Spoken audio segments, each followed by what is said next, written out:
पंचामृत से स्नान कराएं, नवीन वस्त्र धारण कराएं, उन्हें मुकुट, माला, मुरली, मोरपिक्ष अवश्य धारण कराएं।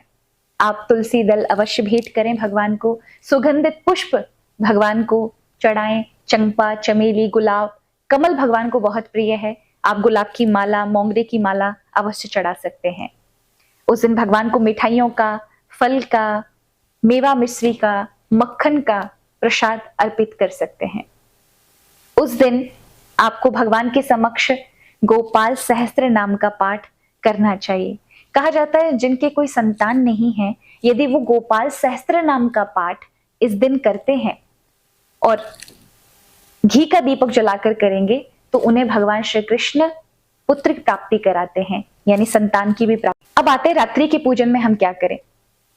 11:45 से आप अपनी सामग्री इत्यादि जो भगवान के पूजन के लिए आपने जुटाई हैं उनको एकत्रित करें।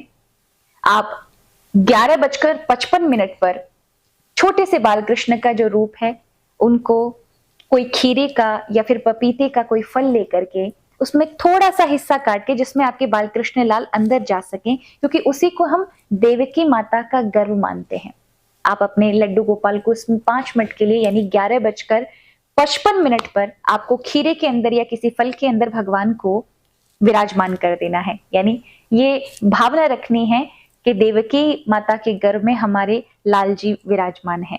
और ठीक 12 बजते ही घंटे घड़ियाल के साथ प्रभु को निकालें, फिर से पंचामृत का स्नान कराएं, गंगा जल से स्नान कराएं, नवीन वस्त्र धारण कराएं, चंदन लगाएं, गंगा जल से स्नान कराएं, नवीन वस्त्र धारण कराएं, चंदन लगाएं, श्रृंगार करें और उनकी आरती उतारें, सुंदर पुष्प माला चढ़ाएं, भगवान को प्रसाद लगाएं, कुछ भजन इत्यादि भी गा सकते हैं, कुछ श्लोक स्तुतियां भी प्रभु को अर्पित कर सकते हैं।